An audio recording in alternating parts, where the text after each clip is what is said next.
Este programa tem o patrocínio Amália in America, TAP Air Portugal, Hotel Praia Sol, Luís Fermini Insurance, Jornal Luso Americano, Go Kart Service, MCM Clinic, Coimbra Restaurant, Top Burger, Quarta Gala, Rádio Corações de Portugal.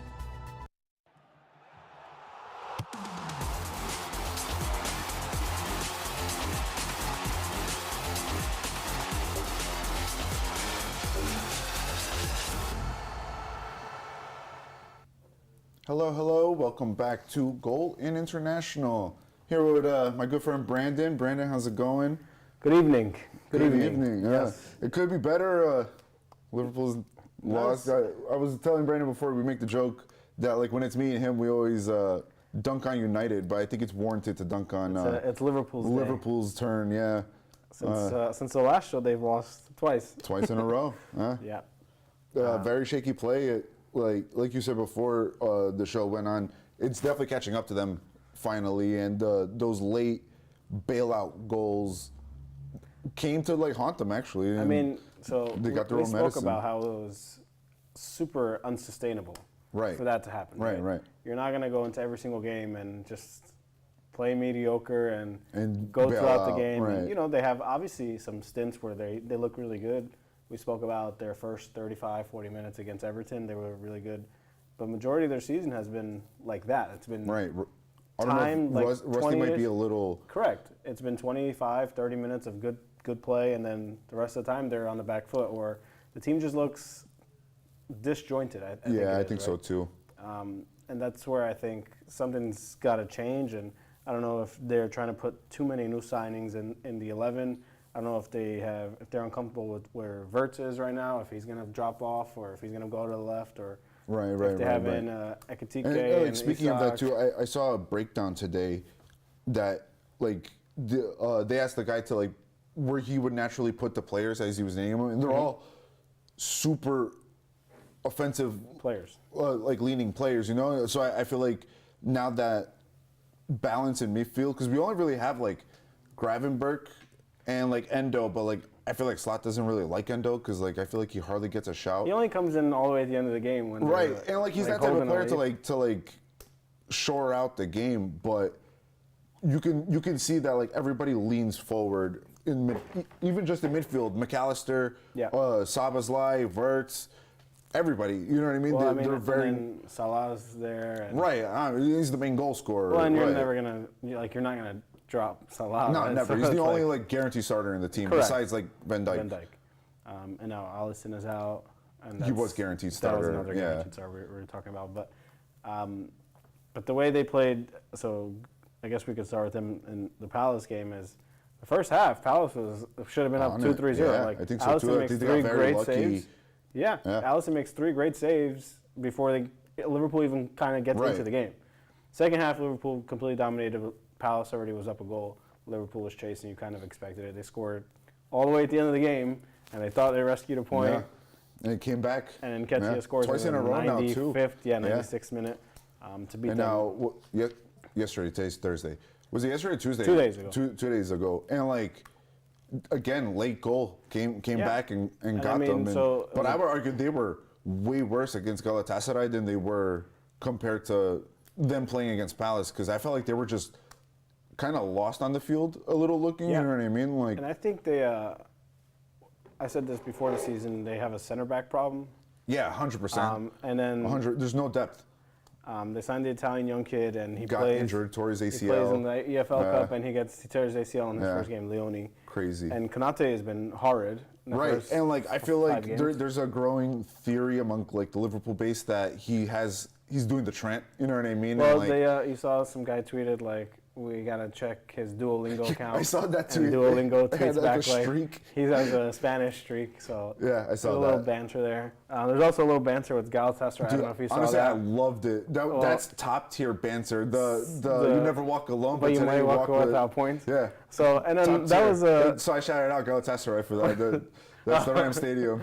So we talked about. I made this point earlier about the Champions League format. You know, a lot of people were iffy about it and the change. I'll be honest. I was very like, at first, like very against it. Correct. Because I looked at it like it would kind of give me like Super League vibes type of, you know, and the coefficient really like ticked me off too. And you know, like you're probably gonna get the best teams eventually because it's more games. But the fact that you don't play every team twice, I think honestly, keeps like it more fun. First person to say I was wrong because like I thoroughly enjoy this format of the Champions League, and I think the league format was honestly a stroke of genius when it's like it works, I guess. You know what I mean? Because like I guess it takes out the fun when, for example, you play like 2 German teams or like 2, you know. But other than that, like still, like let's say you got one of these little teams.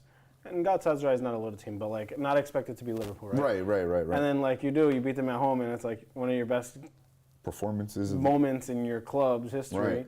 And it's like, wow, wait, in 2 weeks we got to play Liverpool again, like right. That's why and now you have to take the L. The video I made was like Liverpool's gonna have to just take the L, and they can't say nothing about. It's true. Galatasaray. I honestly like that. Like you said, it adds more like drama and more like. And it's just more banter, you know. Yeah, dude, I'm all for banter. I'm a very.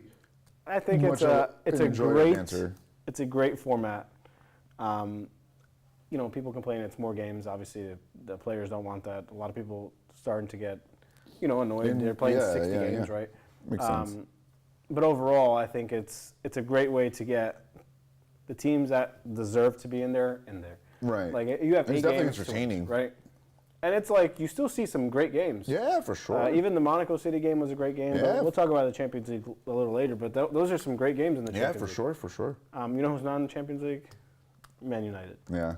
They're not even in any European competition. At all. I mean, they started the Premier League weekend with a loss.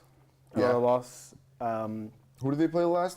They played Brentford. Lost to Brentford. That's a well-oiled team, though, and like Brentford. Yeah, but they're going through a transition now. They lost a ton of players. They lost their coach. They changed style. Right. Quality's still there, but and United can't be. You beat Chelsea the week prior in a good performance. They were a little shaky at the end, but they played really well. They should have won the game. They deserved to win the game. And it's like they win a big game like that, and there's just no consistency. Right. Ever, they drop off it like from one game to the next. Like their level of inconsistency is consistent. Like that's what where do you think that like possibly comes from? Do you think it comes from like the players themselves, or? I'm starting to blame the players more than I am Amorim. And you know he made a great point after the game. Everyone talks about his system and how it doesn't work, but you can't say like, oh, they're winning games, and it's like, yeah, you know, like they're winning games. They play really good. So 1 week they win, and you don't talk about the system. But the next week they lose. Right. It's the system's fault. It's the selective. Right. So you can't just blame you can't just say they're losing because of the system. But when they win games, it's like, oh, this guy was excellent today. Right. Just if you're gonna blame one, English media though. Correct, right? Yeah. But that's what I'm starting to say. Like they play some great ball. I mean, they lead the league in expected goals. We talked about this last week. They do. Like they're creating chances. They don't score goals. And then I said this when the season started. A ton of their goals that they concede are individual mistakes. This past weekend again. Right. The ball's played, a simple ball played over the top from Jordan Henderson. Yes. And Igor Thiago is in like off the screen basically. Like Maguire's so far back, and I'm seeing this ball go over. I'm like, this guy is 40 yards offside. Yeah, right. And he just wasn't. Maguire tried to play an offside trap at midfield where he's not fast, and Igor Thiago is literally by himself and scores. Second goal, rough. Altai, the goalie spills in the front, and this is where I blame Amorim. You know, you've had goalie problems for 2 years now with Onana and this backup. Since he started, essentially, right. Signed a new keeper, and he's still not playing. He signed him a month ago. Right. You know, I get if he's not playing the first game. But so who started? Bayinder, the backup. Bayinder, right. So, like, he's still starting. He's not the best. He spills a ton of balls up front, and they concede from that. And if it's a consistent problem, you know, you got to... Yeah, that's the Amorim, like, stubbornness, Well, I think that's what I blame him for. But then United gets into the game. Sesko scores off, like, 4 rebounds. They end up scoring. They're playing a lot better. They have a chance to tie it. Bruno misses a penalty, and that kind of killed all the energy. Yeah, it was it definitely deflated. It was a very weird decision. It was a penalty for sure. They took, like, 7 minutes to decide if it was a penalty, and then they decided if it was a red card or not.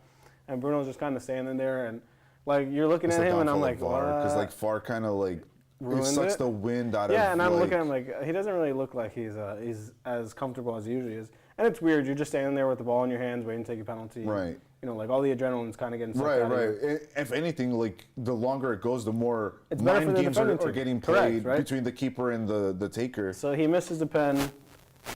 You can't blame him for it. No, I mean, he's the best player in the because he's team. the designated taker, but like He's the best player. I mean, I understand though. He's missed 2 pens already this year. 2, 3? Shaky. Something like that. But he. You think it's an overall like lack of confidence, like stemming from the team's lack of confidence? I think so. I mean, and if you look at all the other years, he's like passing penalties in the goal. Like it's Right. Never been a problem for Lethal. him. But yeah, United that's just what they are. They're as inconsistent as it gets. And I don't think you could take any win that they get with like a lot of Positivity. certainty because right. the next week you just don't know what you're getting. Right. And it's crazy. Like they And can it's compete crazy, with too, 'cause everybody. like they would, like you said, they won against Chelsea and then go against a team like no disrespect to Brighton, but like that's a team you should be beating. So then the first game of the season they visibly outplayed Arsenal. They should have beaten Arsenal. Right. Don't so beat like them, right? maybe it's like more of like will from the players instead of like confidence. Like they can't see themselves getting up, like getting Well, I don't know. compared to like the big teams. You know what I mean? It can like, be. I just 'cause also think I always it's say like- that because like I remember reading I forgot what interview it was, but they were talking about Ronaldinho at PSG. And like he wouldn't find like the motivation to play like a Rems or like you know what I mean. Somebody so like on maybe a lower United is like kind of going through something similar in a sense I can where see it. they get amped up to play an Arsenal or a Chelsea or a Liverpool but then going against Brentford or Bournemouth. But or, they gotta realize that like right now that's the Brentford Detrimental. and that's their Brentford level. exactly. Right. True. Like true. those teams are better than Yeah. United right now. That's a good point. True. Like you're not on the same level as Arsenal. True. As bad as it sounds, you're not on the same level as Arsenal and any of those top teams, right? You're at Fair. just a level below, and that's no disrespect. It's I just would a say fact. more than It's a factual maybe thing, 2 right? levels. I mean, you look at Bournemouth every week. They play hard. They have a style that they play, and they don't get away from. And It's identity. Everyone right. knows what's going on. And like I would say, Mourinho is trying to build that identity, but I feel like it hasn't fully synced with the players yet. And then they concede off again personal mistakes, silly mistakes, and then you don't win games like that. Especially right. in the Premier League where Never win when you scramble. every game is as hard as it gets, right? Right. You don't look at like I looked last week. We were talking about it. I'm like, this game, this fixture has a ton of games that are difficult, and we looked at all the top teams, and almost everybody besides Arsenal dropped points. Right. Everyone in the top. Yeah. Liverpool, It's natural in Arsenal, the Premier Liverpool, League. Chelsea, Like, United. I don't remember if it was you that said or Rui, like in Portugal you only worry about 2 other teams if you're in the top. You know what I mean? And Correct. everybody else like you're supposed to like walk over. Majority them, of the time, you know what I mean? even like, if you're not playing well in like Portugal, the individual talent will just win you the game. right, exactly. In the Premier League, it's not like that. Right, you can't expect that to bail you out. Correct. Right. Totally agree. And then like Chelsea, we talked about Chelsea and Brighton. And 2 they lost. Yeah, Chelsea, another team that lost, and Chelsea's kind of going through it. They have a ton of injuries, and they just got one against Benfica. But before that, 2 games in a row getting red cards, and Right. they're playing from Didn't behind. they get one against Benfica too? Yeah, and that's what I'm saying. And they got Right. one from there. But like in the Prem, they had against Brighton, they were up 2-1. Guy gets a red card, they lose the game. Right. Right, and Brighton, Right, I right, think has right. beaten them now 4 times in a row. And the whole joke is that like they take all Brighton's best players, and Brighton still beats. Honestly, like it's I a feel like funny Brighton's thing. such an anomaly though. Like they're just playing Football Manager. Yeah, they just and pop like, out all these just kids that new you don't even gens and know. Yeah. wonder kids and It's like I don't know. I have hella respect for Brighton because they're just such a well-oiled team, well coached. It doesn't matter what coach is there. Yeah. They play the style. Like the owners know whatever coach we're gonna bring in, it's gonna fit that. What was his name? The Marzi? No. De Zerbi? De Zerbi. Yeah, It's gonna he's fit on that Marseille. same style of like gung ho and moving forward. You know, like they don't deviate and cause these identity issues that a lot Correct. of other teams are like starting to face in. Correct. Like Nottingham Forest, 0-6. Yeah. You know, I mean, and but getting chance of Brighton being is sacked. just very well run from the top. 1,000%. From the top. Arguably the most well-run club in the Prem. Yeah, from the top, their scouting to their coaching, their players, and like they'll never. They're just a very comfortable top 8-9 team. Right. They're gonna get some great results against some big teams. They're gonna drop some points, but like every game, they're gonna be playing well, and they might lose 5-1, 5-2, but they'll never deviate from what they're doing. Right. And that's good to see. And Chelsea is in a much worse phase than I thought they would be at this point. I didn't think they would be dropping points the way they have. Even against Benfica, we'll talk about the Champions League in a little bit, but even against Benfica, they were not good. They were as kind of even average. As they were even. The game was as even as it gets. For world champs, you know what I mean? Yeah, it could have been a tie. They scored a goal. No, they didn't even score. Benfica scored no goal. Tough. So Mourinho ball. They're in a little bit of a little rut too. Yeah, I think so too. And I know, I mentioned it before, that if the rut goes on for too long, Maresca's out, and you guys said, he has a grace period for winning the. I think let's be real. I don't think Chelsea was ever a club like that where they have grace periods. You have grace periods. You go if he goes a month, another month of just losses and draws, I could see him getting the sack already. Dude. Ruthless. I don't think so. Premier League is ruthless. I also think I've seen people get fired for for sure. Speaking of good faith, and Ranieri got sacked after 2 months of bad results after winning the league for Leicester. You know what I mean? Yeah, that's true. But I also think we're talking about different owners now. If Abramovich was there, that's true. But yeah, I mean that's valid. Todd Bowley, I mean he's made some crazy decisions, but. I'm only assuming because he's so gung-ho, especially in the transfer market. It's just throw everything to the wall to see what sticks, you know what I mean? And cycle through coaches before Maresca.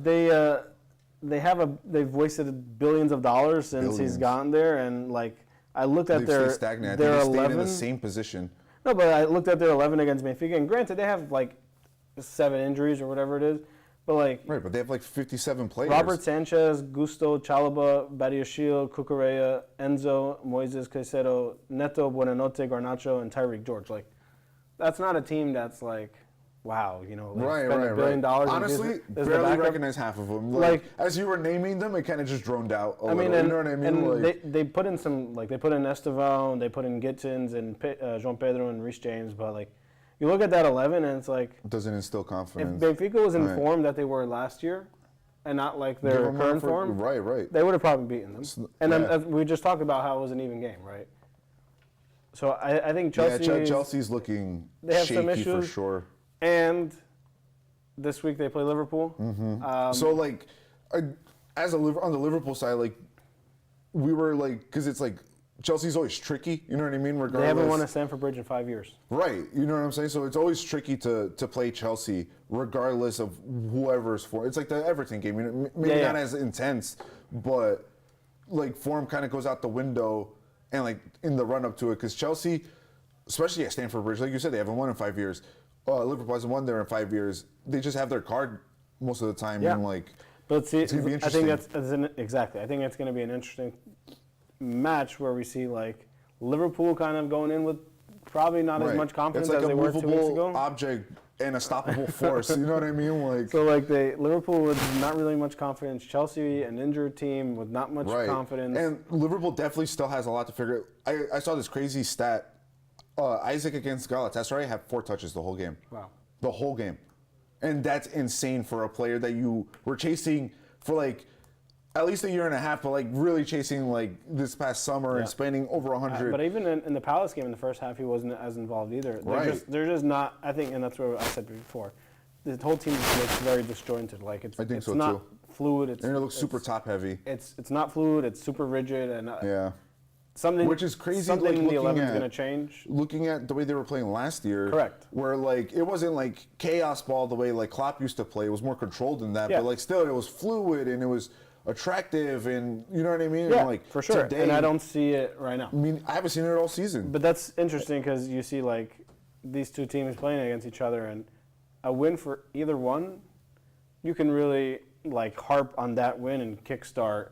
Right. So Liverpool goes to Stamford Bridge where they haven't won in 5 years. If they win that game, off the terrible form that they've not terrible, right? We say terrible, but performance. I'm saying exactly right. Recent I'm saying performances. They haven't played well. They've won games, but they haven't played well, and then they've lost the last 2.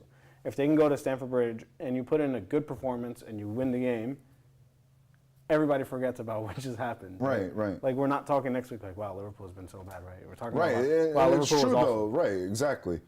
You're talking about how great Liverpool was at Stamford Bridge, and they got 3 points. Right, and then they just move forward from that. And same thing with Chelsea. Like, Chelsea beats Liverpool, you're like, wow, Liverpool's They still in terrible form, and Chelsea is getting back on track. Right. But I would say, like, Chelsea, I could see, like, United, inconsistent. You know what I mean? I could see them playing well against Chelsea and then lose the next game. Correct. Whereas Liverpool, I could see it.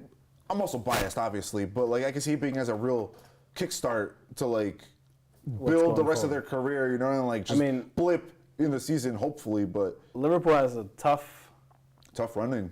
Yeah, I saw next couple games, and I know Arsenal's next 5 games are not on the same level, and we might see a shift, a little bit of difference, right? I'm not sure if I still can't see Liverpool like dropping those many points. I just think they're too good, and they'll figure it out. Yeah, I think so. Even as disjointed as they are, I don't see them like drawing and losing every one of those games. They're definitely going to pick up W's. You know, like for me, Liverpool's biggest issue is like I don't think we ever fully replaced Fabinho as like a CDM. You know what I mean? Well, and we've been using McAllister. Correct. And then Gravenberch is phenomenal there last year. Correct. But he's the only one. But even he is like a more and he's more a hybrid too. A hybrid 6'8", where Fabinho was like your true destroyer, 6. anchor. And I don't see last year.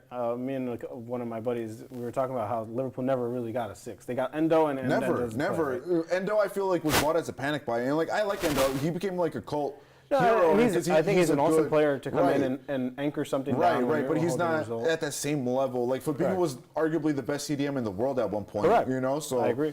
So I totally agree. Liverpool never addressed that issue and like fully replaced. You know what I mean? We kind of just plugged it in as we could, and now it's starting to catch up to us because, granted, maybe like Slot doesn't play like that kind of 4-3-3. We also probably relied on Van Dijk to clean up cover a lot up, of the mess. right. But also Van Dijk's like turning 34 soon, and like game catches up to you. Like you gotta like expect it. Because like for me, I feel like CDM. I guess depending on the formation that you play, but Liverpool's formation, which is usually a 4-3-3, CDM is crucial. You know what I mean? And to not have. And I don't think so. I think you're getting to like the balance on the team. Right, exactly. I think they lack that right now. Definitely top heavy. And I no don't cover think in defense. You know what correct. I mean? And I don't think they have enough. I guess I would say balance, right? So all their lines are so spread apart, and everyone's kind of like just looking at each other. Right. It's just very weird to see Liverpool go from what they were last year. Right. Add all these great players. But I also think it's part of it is because, and this is a part of the game that doesn't get a lot of like attention because everybody sees transfers and skill, but it's the locker room personalities. Correct. And like because Liverpool for the longest time it was the same core that played for Klopp for like 6 or 7 years, so you had that like locker room unity, and like now you're adding a whole bunch of like different personalities, and like people are leaving, and like the reason why I don't think Andy Robertson was ever going to leave, or like Liverpool was never going to leave, is because he's like one of the players that's like glue in the locker room, you know, and you need that, especially when you're adding huge egos like Isak and Verts, and you know what I mean. Like you need that balance, and I feel like that's kind of showing in Liverpool right now, and they're kind of lacking that. And you could tell there's been like, I don't want to say like a dynamic shift at the club, but like you could tell. I don't know. Last year Liverpool was like Vibes FC. You know what I mean? Do you think Slot has lost the locker room? No, I don't think so. No. There was I think that's super dramatic. Yeah, I saw a bunch of people talk about it. I don't agree. Saw a bunch of people talk about how he's people are calling him a fraud already. How he's calling out. He called out Ekitike for taking his jersey off and getting a red. But he also didn't fine him, and he said players make mistakes, and like called out whoever it was for the mistake on the second goal of Crystal Palace. Forgot who it was. And they were talking about how it might have been how he's like starting to call people out, and I mean, shades of Mourinho. A good manager is kind of but like you should keep, like I get managers like protecting their players. Exactly, a good manager should hold their players accountable when they make mistakes, but it's not chastising them publicly, which I don't think he has either. To be fair, like I do think Liverpool has they need Salah to get back to some sort of consistent form. Yeah.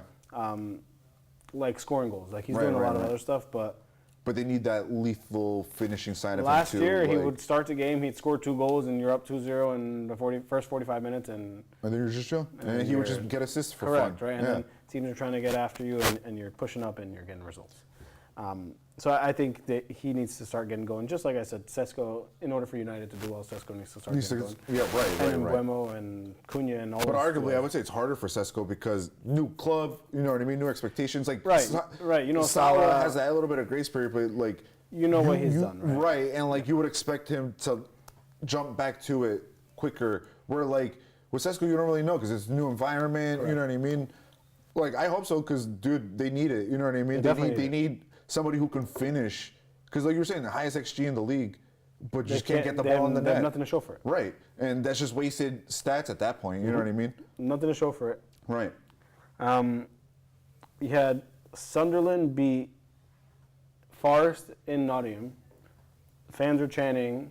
Getting sacked. Andrew's getting sacked. I mean, like Sunderland was hanging on for They have their every lives. right to feel like that, though. Correct. I mean, like, Big Ange has been a big disappointment. You know what I mean? Like, I mean, they fired Nuno off of the owner just being emotional. In the nice word, emotional. But Sunderland is in 5th place. Dude, They're never in my wildest dreams right? would I think they'd be playing They're that getting well. some results for these teams that Newcastle has to be hating it right now. They have for to these be teams fuming. that come up. It's always important to get some points early because you're going to go through a run of it where you're not going to get some points. Right. So I think doing this right now is awesome. What happened to Nottingham last year? Correct. But like they were getting all these results. You need that good, strong foundation to survive. Honestly. And then that's exactly what they're doing. They've already got. I didn't even see how many points, but they're racking up some points where they know they're going to go on a dry spell. Right, it's bound to happen, especially when you hit like mid-season. And like I also forgot this year is AFCON. The AFCON. So like that's also going to affect the Christmas schedule is always a very tough schedule where you're playing every 4 days, 3 days. Right. But getting these points now and going to Nottingham is always a tough place, no matter how bad they're doing. It's a very tough place to play. Sunderland's 4 points off the top. Yeah, well, look, Liverpool is Chelsea this weekend, Sunderland wins, and I think Sunderland actually plays next someone decent this week. I just had it here. Too. United? Is it United? No. Check that for me. Check it right now. It is United. It's United, at home. Yeah. See? At Old Trafford, rather. Oh, see? If Sunderland can win, dude, kickstart their season like we were saying before.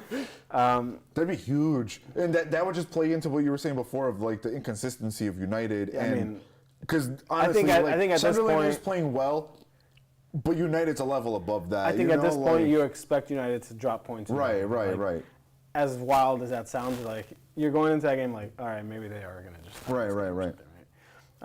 And the last game of that Saturday was Spurs Wolves. Very weird game. Spurs have been in decent form. Yeah. Wolves haven't won a game. Wolves they've been a shadow. But Wolves just doesn't lose at Tottenham Stadium. It's a very weird thing. I always love these like weird like left field statistics. And then they score a goal like super late on, and thought they were going to get the full 3 points. Polina scores a rocket to tie the game in the 90 whatever it was minute, and they take a point there. But very weird. Wolves, I think, is a relegation contender. I think so too. They've sold off, I think, too many players. They're going to have to defend their lives every single game. They have 1 point from 6 games. Yeah, they have 1 point. West Ham and Burnley are tied with 4 points above them. Burnley is going to go down. Also. Yeah, I think West Ham will eventually find their feet and at least survive. So I think hiring Nuno is a great hire. They already got a point from... Especially a relegation-threatening team, you need that defensive organization. Right. They just tied at Everton, which is a tough place to play. Especially this Everton currently. Correct, right. They've been a lot better. But I think Burnley's going down. They're horrific. Yeah, for sure. I think so too. They look struggle to score goals.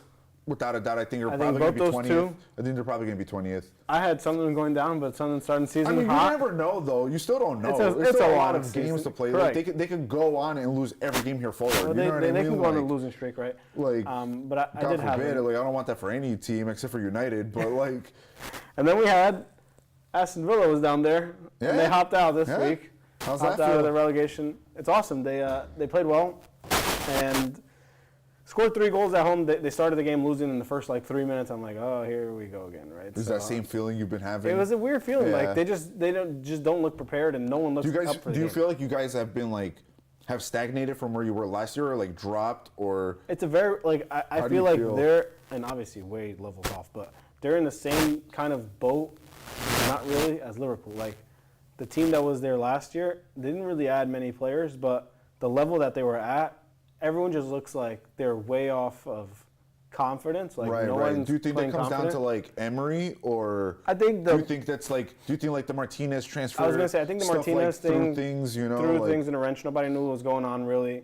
They sold off a couple of decent players, and then it's like you go through the first game, you lose. The second game, you don't score a goal, and now it's like, wow, are we doing the wrong thing, right? Right. I think that was a massive win. Fulham's a great team. Fulham's actually they've been playing good, yeah. Fulham has actually not won at Aston Villa for 11 years. Really? 11 years, yeah. Crazy. It's just some crazy stats, right? Yeah, these stats. But Villa played well, especially the second half. They played really well. They scored 2 goals in like 5 minutes. I love to see it, honestly. I have a soft spot for Villa. And then, Villa. and then today they had a nice Europa League win too. So I think things are getting back on track.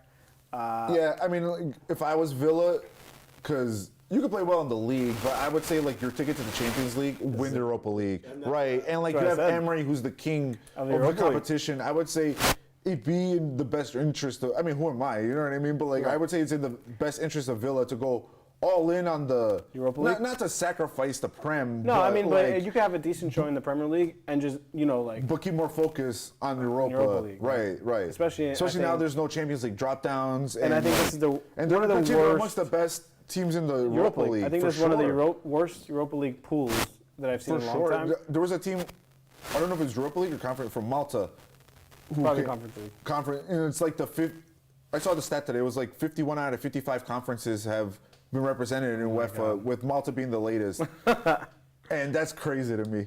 But yeah, so I see what you're saying. Like it's definitely a weak crop of teams you this never year. have that fear of like, wow, Barca stayed in 3rd place in the group. They're going to come to the Europa League. Like, right. Wow, we gotta play these guys. Right. And like last year, you already knew like a Prem team was going to win, most likely. Yeah. You know, or United, Spurs, even they were so bad. I don't even think nobody really even saw Betis getting to the final until like later until Anthony came in with his godness. They were so bad, and they both made it to the final, right? So right. So it goes to show you the levels. For sure. You know what I mean? But this season, like, who do they besides like Aston Villa? Like, who's really when I was looking up at there it, at that? I had them. I had Villa, Roma. With Gasperini but now even with Roma, Atalanta. they kind of feel that same like inconsistency So where I had Villa, Roma, Forest just because they're a Premier League team and they've gotten some good not players. under Ange though. But they haven't been playing well, so you look at that. Can Lyon make it far? They've been playing with the same like kind of team. they somehow survived going into administration, right, and then coming back up. And then I didn't say it before season, but the way Porto started the season, the way Porto I would say Porto's themselves, probably a favorite. Correct. I think they're one of the. I would say they're one of the top 5 teams that can win the tournament. For sure. So I think those were like the 5 teams when I look at like, okay, these 5 teams can probably win this thing. Right. But when you look at Villa, like the players that they have, the coach that they have, like if they don't make it far into the competition, right, especially with the coach that you have. Like I know, like, but Emery, I feel like in this sense is different because he's like, dude, he's the record holder for Europa Leagues. But like last year, they went to the quarterfinals of the Champions League, got knocked out by PSG by a goal. 2 years ago, they went to the semifinals of the Conference League. So like I think now in Europe, they're starting to realize like, this might be the first. Can we do something in Europe? Is this the first European trophy since you guys won the Champions League? Yep, they would be that. So and again, getting top 4 with the amount of talent that's in the Premier League right now. Well, 5, whatever they get now. Borderline impossible. Is very tough, right? Right. But like I remember when they would say that when it was the Big 4 before it became the Big 6, that it's like borderline impossible to break in to break one of those teams to the top 4 because they just had a stranglehold. But now it's like when you don't have those teams coming from the Champions League, can you win the Europa League and work your way into the Champions League? Right? True. And speaking of Champions League, with that, we're going to take a break real quick. And when we come back, we'll be talking Champions League, Europa League, maybe a little bit of the Conference League. We'll see how it goes. Stay tuned.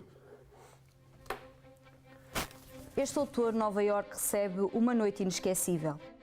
No dia 11 de outubro, no lendário Carnegie Hall, o concerto Amália na América, além do fado, encerra as celebrações dos 40 anos da FLAD. Cristina Branco, Raquel Tavares e Ricardo Ribeiro, acompanhados pela Orquestra Sinfónica Portuguesa em estreia absoluta nos Estados Unidos, celebram a vida e a obra de Amália Rodrigues. Das raízes do fado às canções da Broadway, descubra Amália como nunca antes. Uma produção da Égide, Associação Portuguesa das Artes, em parceria com o OPART, São Carlos e a Fundação Amália Rodrigues. Amália na América, além do fado. Este concerto é uma homenagem à presença de Amália Rodrigues nos Estados Unidos e é uma celebração simbólica de 4 décadas da FLAD ao lado da diáspora portuguesa nos Estados Unidos. 11 de outubro, Carnegie Hall. Bilhetes disponíveis em carnegiehall.org.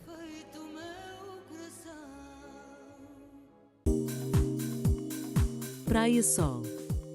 Charme, excelência, clima, qualidade. O melhor valor para tudo que mereces.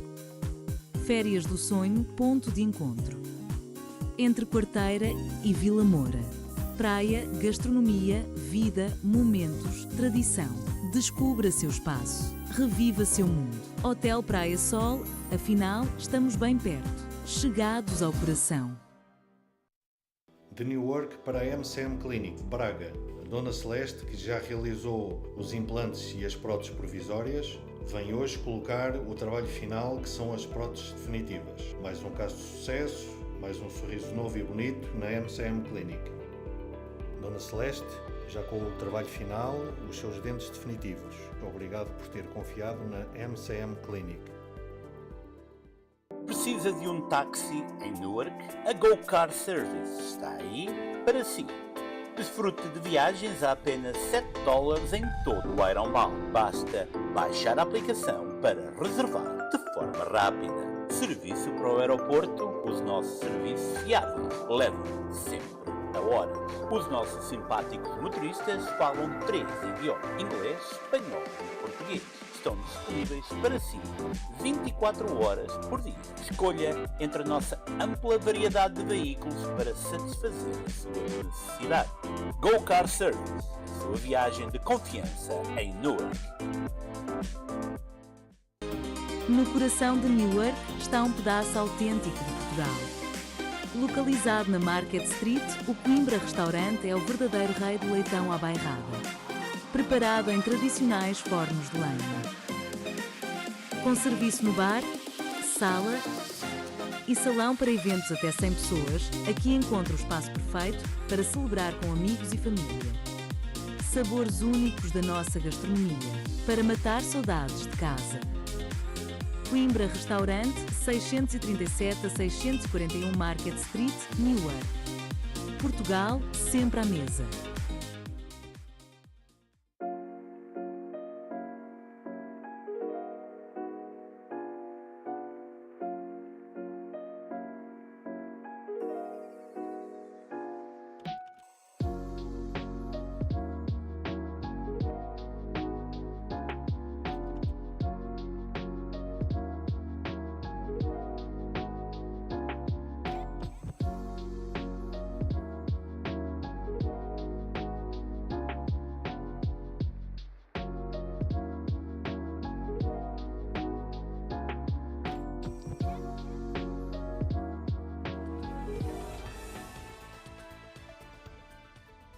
Boa noite, o meu nome é Luciana Antunes. E o meu é Angélica Pinto. Bem-vindos ao Luso-Americano Magazine. A partir deste momento pode seguir a nossa transmissão em direto nas múltiplas plataformas sociais, quer da WNN, quer do Luso-Americano. Pouca gente sabe, mas há uma parte de Portugal que não aparece em nenhum mapa. O seu clima é ameno, 22 de máxima e 22 de mínima. O idioma oficial é o português, mas na prática é multilingue. A gastronomia é rica e a sua população é acolhedora. Já recebeu milhões e milhões de visitantes desde 1945. Esta terra faz fronteira com Espanha, Brasil e muitos outros países. Poucos sabem, mas quando entra no avião da TAP está oficialmente em Portugal. Com a simpatia, disponibilidade, iniciativa e atenção de todos os que fazem de cada voo uma fantástica viagem pelo nosso país. TAP, Portugal a voar há 80 anos. Quarta gala de aniversário da Rádio Corações de Portugal. Sábado, dia 18 de outubro de 2025, o palco do Sport Clube Português vai brilhar com a energia contagiante da banda Era Tóxica.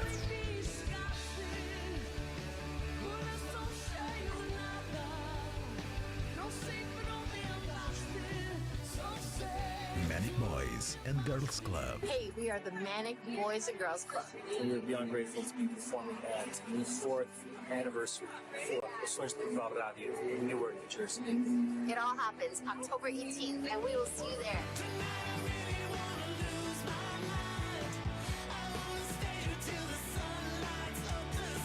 Participação especial ainda de Nelson Rego.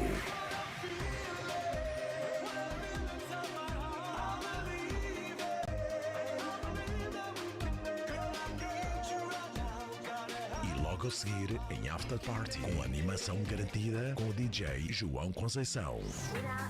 Quarta gala de aniversário da rádio Corações de Portugal. Mais um grande evento, sempre com a melhor música. E você não vai querer faltar, pois não? Bora lá então. Hello, welcome back. Before we go to the Champions League, Brandon reminded me we got to talk about Arsenal versus Newcastle still. Take it away. Johnny didn't want to talk about Arsenal. Hey man, Rui's not here. What's the point? That's right. You know what I mean? Like, no Rui, no fun. No, great Premier League game. Newcastle at home is always one of the toughest matches you'll play. Right. Always has been, even when they were not good before the oil money, right? But they're just as physical as it gets. Everyone is tough. They're a tough team to break down. And we saw it. Arsenal scores. Well, Newcastle scores, and Votamade scored. Nice header. But Arsenal scores 2 goals late off 2 corners. And they just continue to do it, and they do it well. They forward the little 6-yard box, somehow take the keeper out. The keeper is usually more focused on getting the screener out of the way than what's still going on with the ball. And Nick Pope is looking at nothing and chasing Saliba, and he's like 5 yards away, and Gabriel gets a nice. Right. I mean, it works too when like you have so many like tall and like defensive players who just flood the box. Correct. You know. And Gabriel, I mean, like if we look at it over the last 2 years, he's been getting some crazy late goals and some very important goals for Arsenal. And he's been really good. I think he's one of the best defenders in the world. Really? Arsenal, in the world? I think he's one of the best in the world. I think he's better than Saliba. Fair. Okay. And when you look at like one of the best defensive teams in the world, right. True. But I do think he's better than Saliba. But yeah, I think Arsenal, that was a very tough game to go to, and getting 3 points is as important as it was going to be, especially considering Liverpool the day before had lost. And dropped point, right. This was the best opportunity to capitalize and make up ground. Correct. Right. And when you're looking at it, if you're a Liverpool fan, you're probably like, wow, these guys are about to drop points, and we dropped points yesterday. And they scored 2 goals to take a very important win to Champions League. Yeah, they definitely needed that. And confidence booster for sure. Correct. And honestly, like, maybe it whips Liverpool into shape too, because it's like we can't, I feel like, especially as like fans, I feel like a lot of us were taking it for granted and being like, well, yeah, we'll just score at the end and like we'll be fine and whatever. And now it's like Arsenal's could potentially start to catch up now if we keep playing the way we're playing and continuously dropping points, you know what I mean? And I don't know, something balance-wise needs to be done over there, like we were saying before. Mm-hmm. But I think Arsenal is in a good spot right now. For sure. I still don't think they're creating enough from open play, and teams are just willingly giving them the ball and basically saying like, come break us down, right? Because they're still missing like that final pass, and I think that's what's missing from that Arsenal team. Everything else they do excellently. They're probably the best defensive team, if not, they're in the top 3 defensive teams in the world. They don't concede many opportunities. Rice playing in front of the back 4 really helps out. Timber's really good. Right. Rice is probably one of the best sixes buys they've ever made. Correct. Yeah. So I think they did what Liverpool should have and addressed their CDM position. I think they're a very balanced team, and they've gotten some really good transfers in the offseason where they're a much deeper team than they were last year.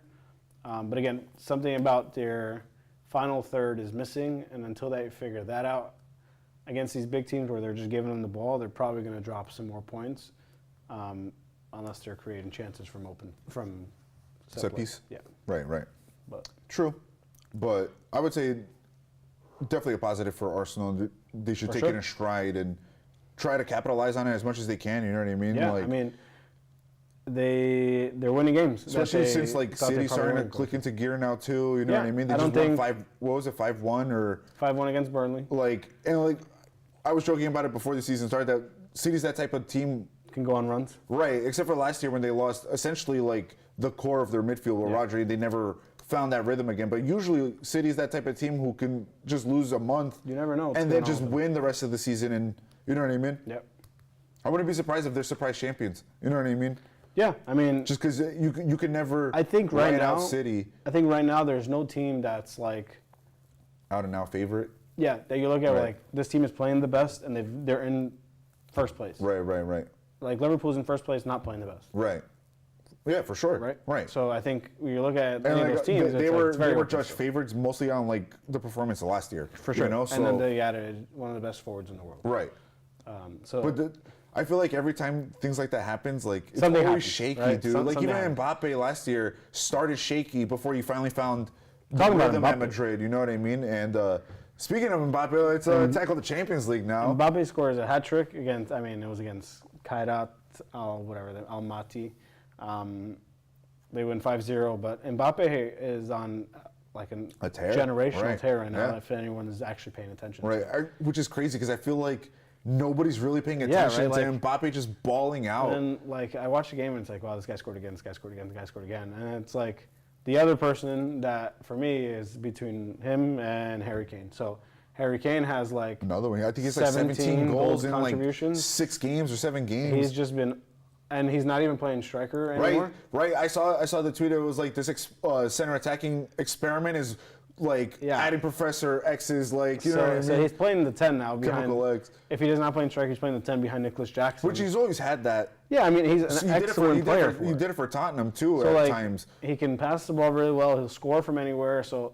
He's just a very complete player. He's always been generational player. He was just on Spurs who just couldn't win. Right. If he had the luck of going through an academy of like a Liverpool or United or Arsenal, if he ended up joining City when they wanted him, and then they ended up not getting him because Spurs didn't want to sell and they got Haaland, but if he went to City, he would have won a ton of titles, right? So right. He probably would have won the treble that Haaland won. Correct, right? So we're looking at a way different narrative on Harry Kane, which is so silly. He's just so good. But like him not winning really smeared his reputation until going to Bayern. You know, like. And I mean, like he always get clowned because like Bayern just wins the and they lost the first year he goes. So like that meme will always live. So it's just like it's a silly thing, but he's just so good, and Mbappe is so good, and like right now I have them at the top of the Ballon d'Or, and. I think part of it too is like people have like culture shock with Harry Kane being at Bayern. You know what I mean? Like, and you don't see English like it doesn't compute. You know what I mean? Like, but he's just like both of them, and then Bayern wins whatever 5-1 against Paphos, brand new team to the Champions League, as you expected. But so them two, Benfica we spoke about lost to Chelsea and Mourinho's homecoming, and he has another one on Sunday. Which is very crazy. How emotional is that, right? You have like 2 homecomings in a week, but. It's a very weird run. Playing Fenerbahce. Right? or Madrid. He's going to play Madrid in a couple of weeks. Yeah. But you had those.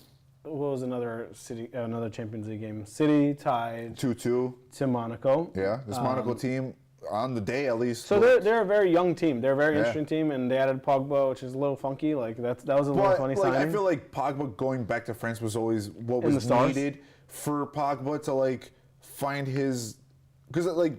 Pogba at one point was arguably the best midfielder in the world, if not at least the best young midfielder in the world. It was definitely talked about. Right, you know what I mean? And like generational at Juventus, and the United ruined him, you know, and like arguably he might have ruined himself because like I could see like ego and... He definitely had an ego when he went back to United.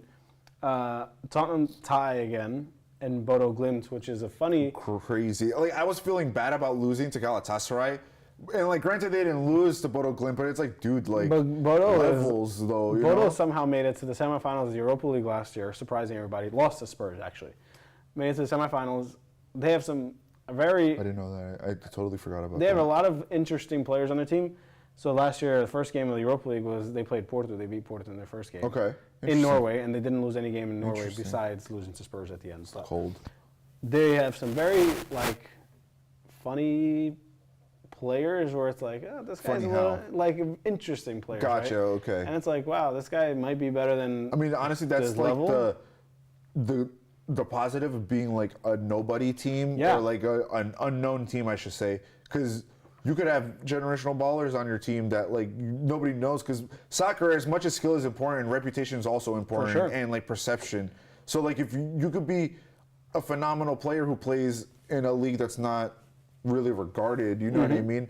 And never given that, but it's good to see them and like playing out like that. I mean, they and have two love to see ties. it. They tied their first Champions League game too.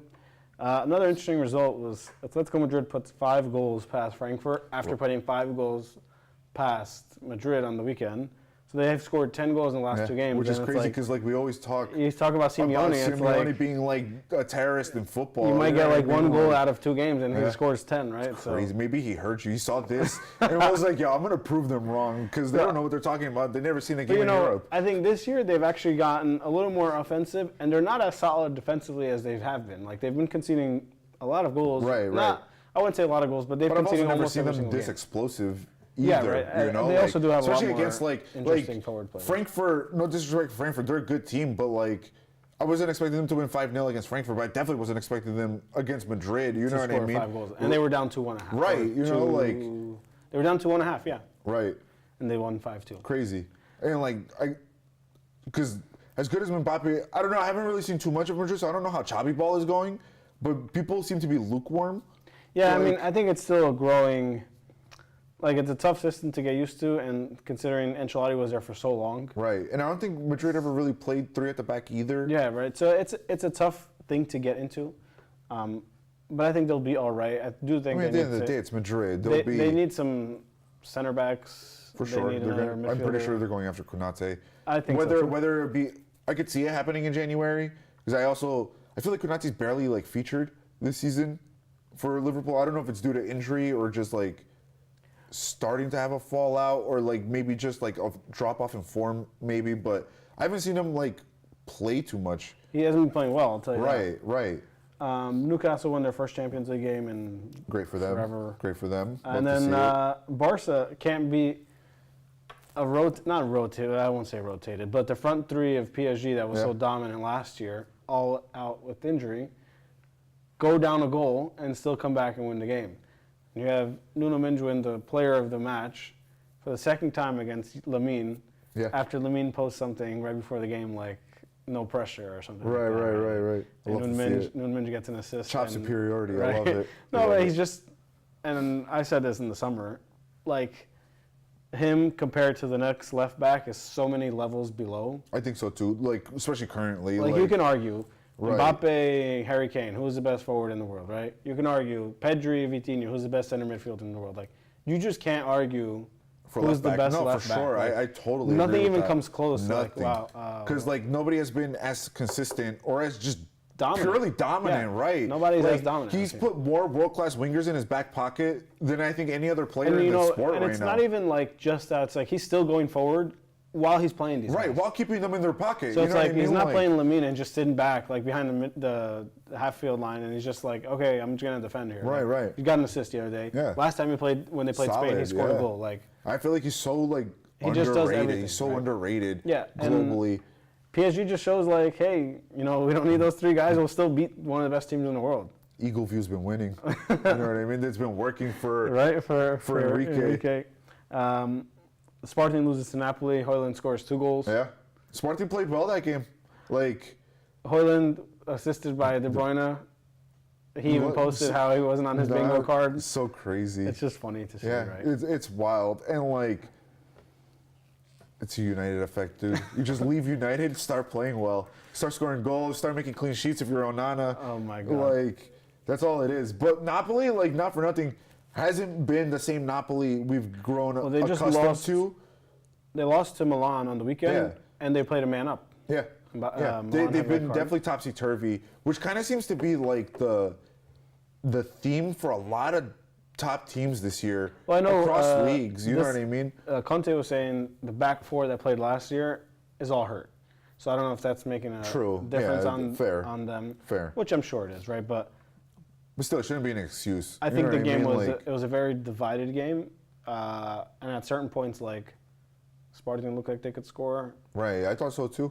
Also, I think if you're a Sporting fan, you're kind of not questioning the coach, but like 2 of your best players don't start, Pot and Suarez, and then they both come in, but you take out Trincão in the midst. Right. Like, I think he was thinking. I think it shows the inexperience, at least in Europe. I think he was thinking about the Braga game on the weekend. Right. Which goes back to like, dude, this is the Champions League, dog. Like, this is the game you should be thinking about. And that's what I'm saying. Like, are you packing it in the Champions League? Like, wow, we kind of expected to lose this game. That gives no confidence to the players but, or to the fans. And that's what's frustrating because like, if I'm a fan, you're packing it in that game, and it's like, wow, we didn't play with a full 11. We almost like got a point out of these. Right, guys, and like. Sporting played well when they were playing well, and I would say they got unlucky to lose the game with the late goal. But yeah, man, I don't know. I think it's that like inexperience. Because let's be real, like last year before he went to Sporting, he was at Guimarães, right? Or like he still hasn't had that like international stage. You know, the first game we lost. You know what I'm saying? His first game in the Champions League. Mm-hmm. So. I don't know. I think he needs to like shake that off a bit if Sporting wants to salvage anything. I think Sporting has a better chance of surviving than Benfica does. I think so too. Arguably. I think they're a way better team than Benfica is right now. Right, I think so too. And I think they're also, how do I put this? They've been together. I'm not even saying the coach. I'm saying the team the itself, core of the players. Core, right? I've been together a lot. Right, like I said it. What was it, like 2 weeks ago? Like I'm still surprised Bott is at the club. Like usually a player of that who had a stellar season at Famalicão comes, plays super well for Sporting. Usually he'll get sold like left back. Oh my God. Best left back in the world. I'm like blanking right now.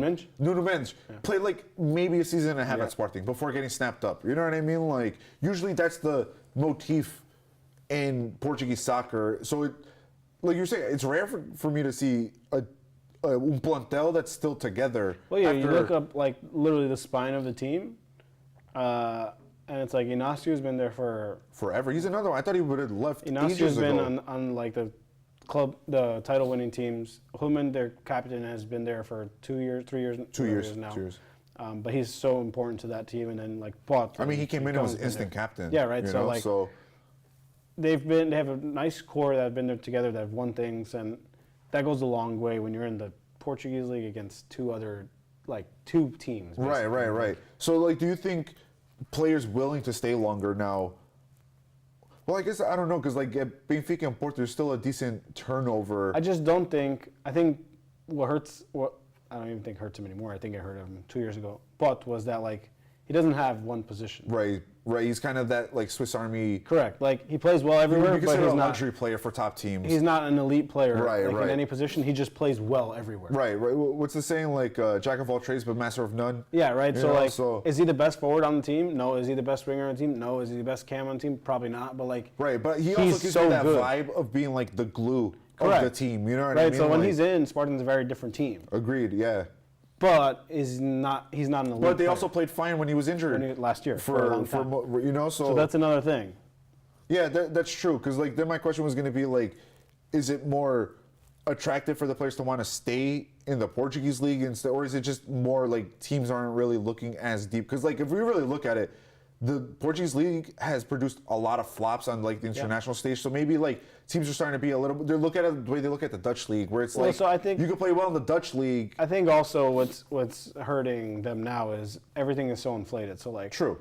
Porto, Benfica, and Sporting are not going to sell now for under 40, 50, 60. Right. Before you go there and snap up somebody for 15, 20. Right. And in like 4 years, if they were bad, you would get an arguably like budgeting world-class player for 40. You know, like Hulk when he left. So like you bought the Atletico bought João Felix for 120. Right. Crazy. They make their money back, right? Yeah. Like, and he was not good. Yeah. And I don't think ever made the money back. Correct. Yeah. And that's what I'm saying. So like.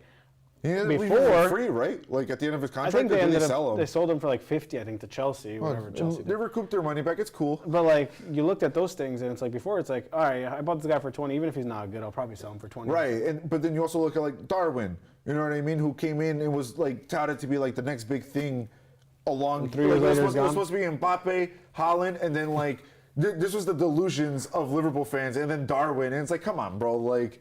Nunca na vida, like one good year scoring 34 goals for Benfica, But like, so like we were saying, like I don't know. I think teams are a little bit more cautious about buying from the top league now.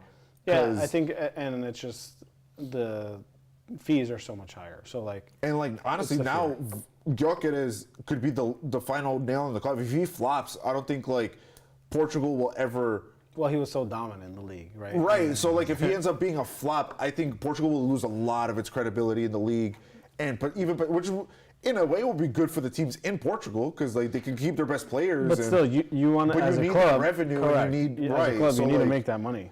So I don't know. It's a sticky situation that we kind of found ourselves in, and it's not even. I can't even say it's the club's fault. I can't even say it's the league's fault. I can't even say it's the players' fault. It's just a weird butterfly effect that like, kind of happened and stuff like that. Yeah, you know, like because originally Portugal was like the entryway to Europe. You know what I mean? You'd come from South America into Portugal. You'd be there 2 years and you get sold again. Right, but now I don't know, man. I don't see it like being like that as much anymore. You know, I think teams are a little bit more like, especially for these crazy prices of inflation. Like it's not worth it. If they were paying 15, 20, like you were saying, then it's worth it. Whatever, we'll take the gamble. But now if you're going to 50, pay 60? 65, 80 million, or you know what I mean? Like they paid Benfica 85 mil for Darwin. You know what I mean? Is it worth the gamble anymore for prices that high? You know, I don't even think Isak was worth the gamble for 120. These are bonkers numbers for players. Like, that's just the way it's gonna. Player, that's just the way it's gonna be from now on. Yeah. Right. Like, market is. Super inflated now. Right. But I don't know. You even have Portuguese teams paying 30 mil for players. Crazy. I remember when like Sporting's record signing was 8.5 mil for like some Brazilian player. I don't even remember his name now. So like now you can't buy anybody good for like. No way, 20. dude. Kwanzaa, I love Kwanzaa. Good player, you know what I mean? But like, let's be real, he's not a top league, like a top tier player. I would say he's like an average-ish kind of player. He went for like 40 million, which is crazy. Like, especially looking at it from like the perspective of top teams, you have to pay 40 million for bench warmers now. You know, unless you're Chelsea and you pay 85 for bench warmers. But it's just crazy. It's a weird spiral that's happening. I think the only market that hasn't been tapped into yet, and it will be soon, is the Nordic market.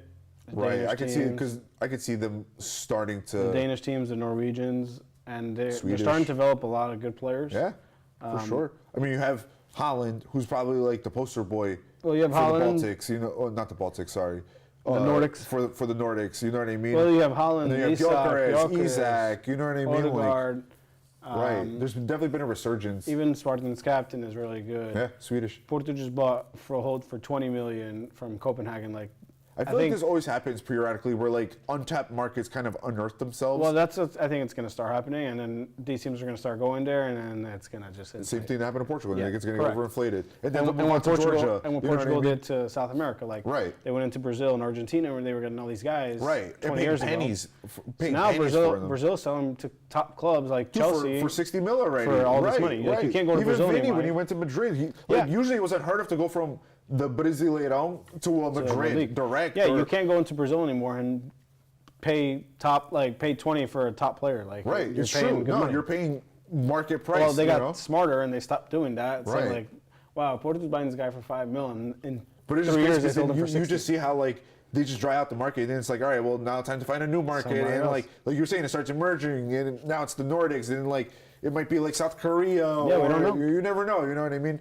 Surprisingly, it's never America, which is crazy. We have so many people here, so many players here. But not good players. I guess not. Yeah, I guess not. No, that's a World Cup problem we'll have next year. I guess we'll have to like make a name for ourselves in the summer, and somehow see what happens. Cause, I don't know. Yeah, I think that might be the rest of our time actually. Shout out to Porto for winning again today. Yeah, I love this, dude. 9 wins out of 9. I'm not a Porto fan. I'm a Sporting fan, but like I hope they win the Europa League, man. Like I love to see Portuguese teams win. Do I. You know, like, and let's be real, it's not gonna be realistic for Sporting or Benfica to win the Champions League. So like I hope Porto wins. You know what I mean? 9 wins out of 9. Is Braga in the Conference League or like, who's in the Conference League? Shout out to Braga too. They were the first Portuguese team to win at Celtic today. Nice, awesome. They won 2-0. Love that. That was a big one. Love that. Them and Porto win on the same day. At Celtic? At Celtic. Nice. No other Portuguese teams ever. It's a tough game to go to. It's a very tough place to play. That's like arguably top 10 atmospheres in the world. Atmosphere is crazy, and then they just never. Well, Portuguese teams in general never have luck in in Great Britain. They don't win in England. They don't win in Scotland. It's the very weather. weird. Yeah. We're used to sunny. Yeah. You know what I mean? You go to Portugal, everything's raining. So you go to England, everything's raining. Shout out to them. I think they have almost the same amount of points in the Europa League as they do in the Portuguese League right now, because they can't win a game in the Portuguese League. But it's not great. It's good in the Europa League, but like not great. But yes. Yeah, shout out to them though. And guys, thank you so much for tuning in with us. And we'll be here again next week to yap some more and cover the Prem. We should start covering La Liga a little bit more in depth too, because I feel like we get carried away talking about the Prem, then we get sidetracked with Portuguese stuff because we're chop. But yeah, I think next week we'll like look a little bit more into like La Liga and maybe Serie A too. The Premier League was just some love, the weekend you know was just so good. Right, exactly. But that's the thing with, because the Prem is like that every weekend. You know what I mean? There's always the drama and like the craziness. Yeah. But we're gonna try our best to like hit other leagues too, because I know it's supposed to be international, but it's been predominantly Premier League. Yeah, actually, we don't have. There's no Champions League to talk about next week, so we have more time. Perfect. Awesome. Love it, guys. Thank you so much for coming and tuning in with us. See you next week. Take care. Thank you, sir.